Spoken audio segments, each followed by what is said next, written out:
values. Most, however, are members of the conservative aristocracy, who profit greatly from Rome's republican form of government as they monopolize the Senate and thus oppose Caesar's centralization of power. These men had been meeting in secret for months to hatch a plan to kill him.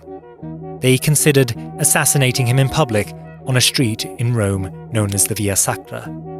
This was probably abandoned because the venue was too public. Any ally of Caesar's, if they were nearby, could simply intervene.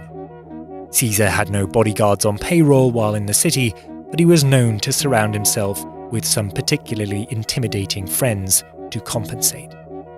Another questionable idea was flinging him from a bridge and placing a number of armed men below it to ensure the fall would be fatal. They also considered striking while he was at a gladiator show, as they could hide the assassins in plain sight, posing as gladiators. Ultimately, though, a Senate session on the 15th of March was selected to be the best time to strike.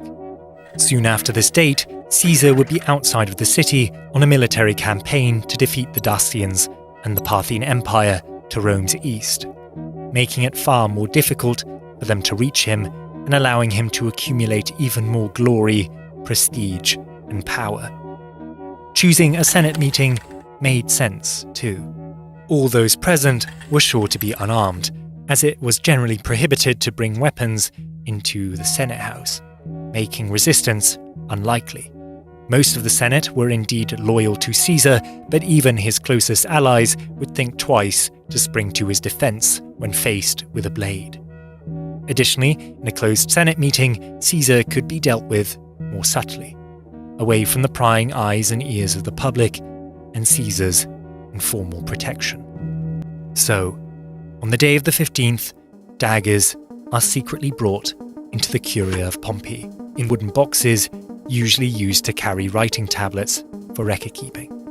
Before Caesar's arrival, members of the conspiracy retrieve the blades and conceal them underneath their togas. Outside the building, the conspirators deploy a group of armed gladiators to cover the Curia's exits, ensuring that Caesar won't get far should he try to escape. They are owned by the senator Decimus Brutus, a man that Caesar considers to be a close friend and ally, a man named second in his will, a man that Caesar trusts. Caesar would not question the presence of the gladiators, knowing them to be Decimus's. Finally, when Caesar arrives with his co-consul Mark Antony, a senator